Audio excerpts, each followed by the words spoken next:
Hi guys, my goodness, what a mess. Do you remember the America First slogan that the Trump campaign were putting out before the November election? It was considered a harking back to the 1930s nationalist movements which supported American isolationism. It seems this time round it was an almost copying and pasting of such a model. But while the realities of trade have changed over the last 90 years, people like Donald Trump haven't caught up.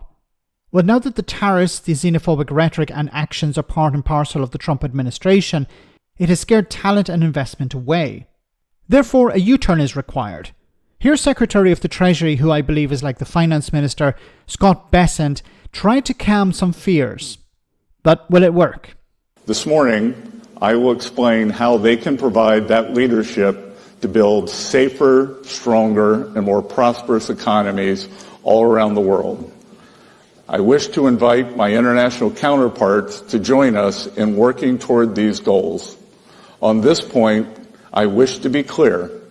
America first does not mean America alone. To the contrary, it is a call for deeper collaboration and mutual respect among trade partners. Far from stepping back, America First seeks to expand U.S. leadership in international institutions like the IMF and the World Bank. By embracing a stronger leadership role, America First seeks to restore fairness to the international economic system. Okay, do you believe him? It sounds very much like a U-turn. So, it seems what's happening is, it's not just that countries around the world are diverging from the US when it comes to investments. And remember, Donald Trump and his administration are deporting people who have just arrived in the United States. Recently, there was a French researcher, I believe, or a scientist, who was sent back to France because of some mean things he said about Donald Trump on social media. So this is not very good for investment. This is not very good for attracting talent. But it also goes the other way. You know, US companies want to access European markets. They want to access Asian markets. The US government wants to get a foothold in Europe, in Asia. Well, the door they may find is closed. You know, we saw recently the vice president come to Europe and insult allies, friends, insult the European Union, insult members of the European Union, insult the United Kingdom.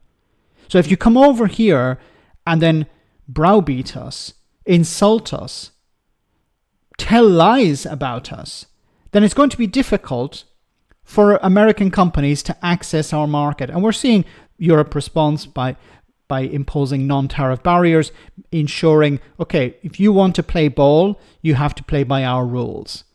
And no amount of bully tactics from the president or the vice president is going to work.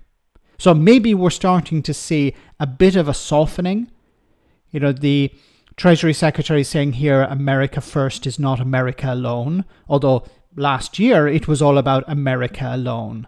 We don't need the rest of the world. We can do it all by ourselves. We are the ones who are in charge. They need us more than we need them. And we've also been hearing that recently, but maybe they've decided, actually, we can't go down that road anymore because it's a road to ruin.